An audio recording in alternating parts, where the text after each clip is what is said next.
수요일 새벽 하나님께서 우리에게 주시는 말씀, 신명기 23장 1절에서 8절까지의 말씀입니다. 신명기 23장 1절에서 8절까지의 말씀입니다. 고안이 상한 자나 음경이 잘린 자는 여호와의 총회에 들어오지 못하리라. 사생자는 여호와의 총회에 들어오지 못하리니 10대에 이르기까지도 여호와의 총회에 들어오지 못하리라. 암몬 사람과 모압 사람은 여호와의 총회에 들어오지 못하리니 그들에게 속한 자는 10대뿐 아니라 영원히 여호와의 총회에 들어오지 못하리라. 그들은 너희가 애굽에서 나올 때에 떡과 물로 너희를 길에서 영접하지 아니하고 메소보다미아의 브돌 사람 부올의 아들 발람에게 뇌물을 주어 너희를 저주하게 하려 하였으나 내 하나님 여호와께서 너를 사랑하심으로 내 하나님 여호와께서 발람의 말을 듣지 아니하시고 내 하나님 여호와께서 그 저주를 변하여 복이 되게 하셨나니 내 평생에 그들의 평안함과 형통함을 영원히 구하지 말지니라. 너는 에돔 사람을 미워하지 말라. 그는 내 형제임이라. 애굽 사람을 미워하지 말라. 내가 그의 땅에서 객이 되었음이니라. 그들의 3대 후 자손은 여호와의 총회에 들어올 수 있느니라. 아멘. 하나님 품속으로라는 제목의 말씀을 선포하려고 합니다. 신명기 12장부터 26장까지 이어져 오는 규례와 법도에 관한 말씀 중 오늘의 말씀은 모세가 여호와의 총회에 대해서 말합니다. 10계명 중에 7계명인 간음에 관련된 말씀 중 이스라엘 총회에 들어올 수 있는 사람과 그렇지 못한 사람으로 나누어 살펴볼 수 있습니다. 그런데 우리가 살펴본 말씀 속에서 먼저 이 총회라는 것이 무엇일까요? 총회는 이스라엘 성인 남자에게 부여되는 권한과 의무를 뜻합니다. 쉽게 말해서 총회는 시민권이라고 생각할 수 있습니다. 총회에 들어가면 군복무를 감당해야만 했고 국가의 중대 결정 사항에 대해서 의사를 표현할 수 있습니다. 이는 예배와 밀접한 관련도 있습니다. 하나님 앞에 나아가는 예배 공동체 속에 속하기 위해서 어떠한 모습을 갖추어야 하는가에 대해서 특히 성적인 부분에 대해서 밀접하게 말하고 있습니다. 그렇기 때문에 하나님의 성막에 아무나 들어갈 수 없었듯이 이스라엘 총회도 아무나 들어가는 것이 아니었습니다. 일정한 자격 요건이 필요한데 바로 혈통, 성별, 그리고 연령이었습니다. 이스라엘 민족이어야 했고 남자이어야 했고 성인이어야만 했습니다. 그러나 모든 규정에는 예외 사항이 있지요. 1절의 말씀과 같이 이스라엘 성인 남자라도 신체적인 결함, 즉 생식기가 훼손된 사람은 총회에 들어가지 못했습니다. 어찌 보면 이는 너무나 잔혹한 처사라고 생각됩니다. 나면서부터 또는 불의의 사고로 장애를 가진 이도 있기 때문이죠. 이와 관련된 이유는 먼저 다음 내용 이후에 함께 살펴보았으면 합니다. 두 번째 예외 조항이 있는데 2절의 말씀과 같이 사생자와 관련됩니다. 이 사생아라는 단어를 생각하면 법률상 부부가 아닌 남녀 사이에 태어난 아이를 뜻합니다.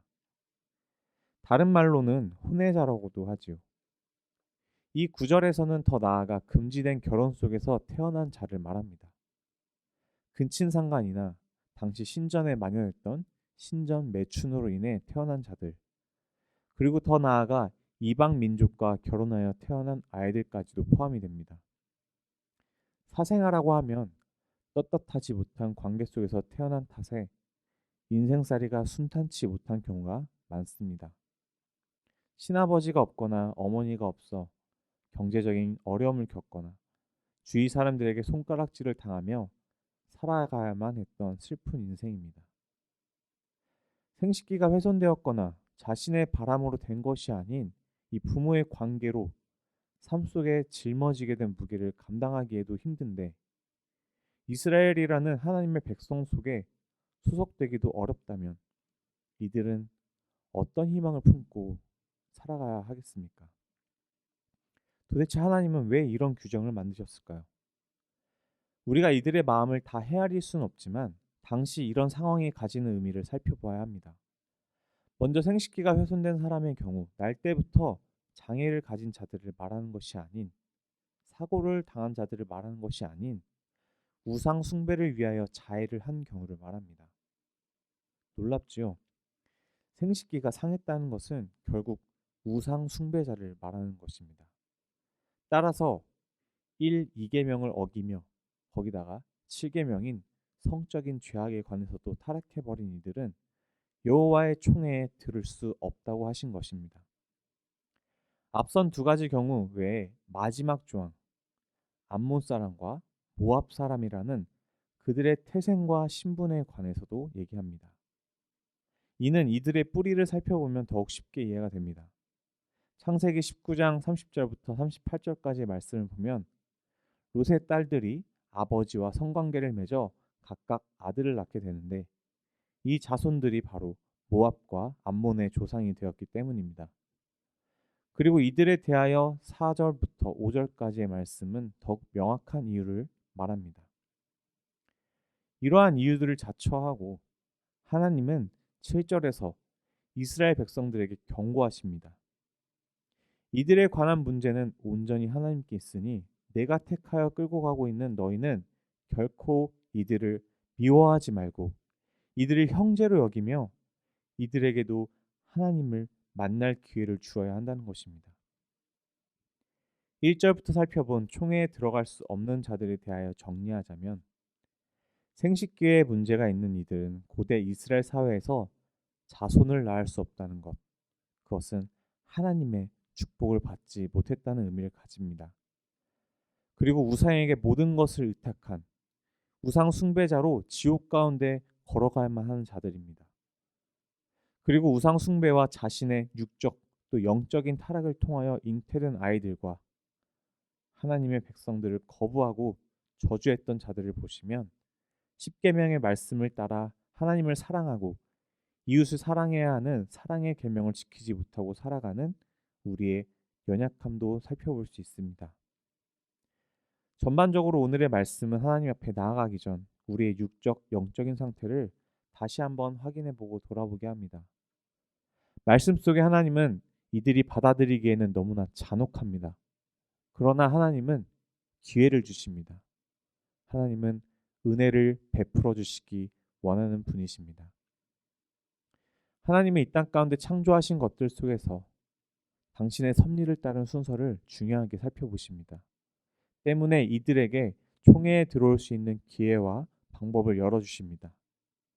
자신이 택한 이스라엘 백성들, 그들을 환대했던 자들에게 하나님은 길을 주셨습니다. 이는 결국 가장 중요한 열쇠는 하나님을 구원자로 믿는 것이라는 것이죠. 그 입술과 마음의 고백을 통하여 하나님은 자신의 진으로 이들이 들어오도록 허락하십니다.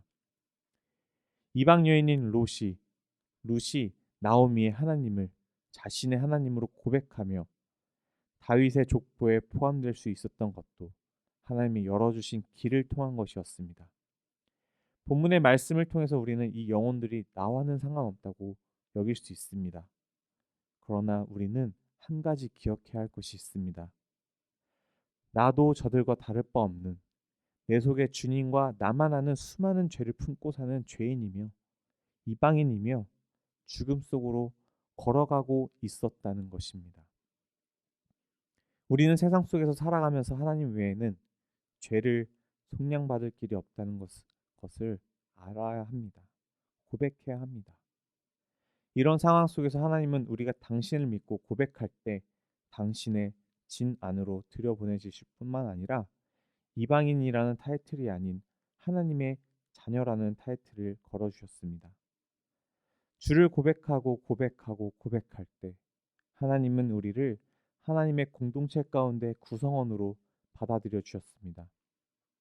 처음 하나님을 만나고 고백했던 때를 다시 한번 기억하시고 지금 내가 살아가는 모습 가운데 하나님의 자녀의 모습으로 살아가고 있는지, 내 주위의 영혼들을 하나님의 사랑으로 품으며 살아가는지, 우상에 빠져 살아가고 있는 영혼들을 불쌍히 여기며 복음을 전하고 있는지 돌아볼 수 있는 기회가 되기를 소망합니다. 기도하시겠습니다. 사랑해 주님 감사합니다. 오늘도 우리를 선택하시고 부르시고 당신의 자녀를 삼아 주셨다며 그 기쁨에 너무나 감사합니다. 하나님, 당신이 주신 기회 가운데 주님, 내가 과거에 어떤 모습으로 살아갔는지, 내가 어떤 모습으로 살아왔는지 그 어떤 것도 중요하지 않고 내가 당신을 고백하며 당신을 나의 구원자로 받아들이며 살아갈 때 나의 모습이 변하고 나의 삶이 변하고 나의 신분이 변했음을 감사하며 주님과 항상 동행할 수 있도록 도와주시옵소서. 하나님의 총회 가운데 우리가 온전히 들어가며 주님을 고백합니다. 주님을 온전히 따라가는 삶 주님께서 이끌어 주시기 원하오며 모든 말씀 예수님의 이름으로 기도드렸습니다. 아멘. 우리 다 함께 기도 제목을 보시면서 기도하셨으면 합니다. 먼저 오늘 주신 하나님의 말씀에 대해서 잘 생각하면서 우리가 주님의 자녀로 기쁨으로 살아갈 수 있도록 기도하시길 원합니다. 또한 두 번째로 담임 목사님 청빙을 위하여 함께 기도했으면 합니다.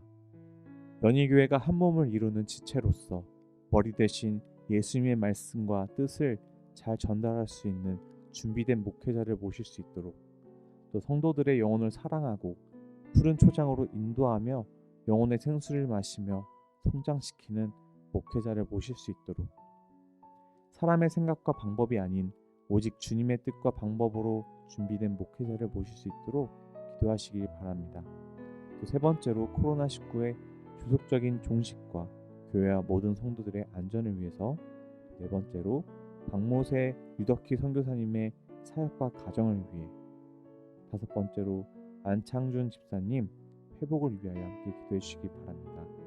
또 마지막으로 수험생들을 위하여 기도합니다. 코로나로 인한 어려운 상황 가운데도 수능 시험과 입시 준비를 잘 준비할 수 있도록 명단을 함께 보시며 함께 기도하시겠습니다.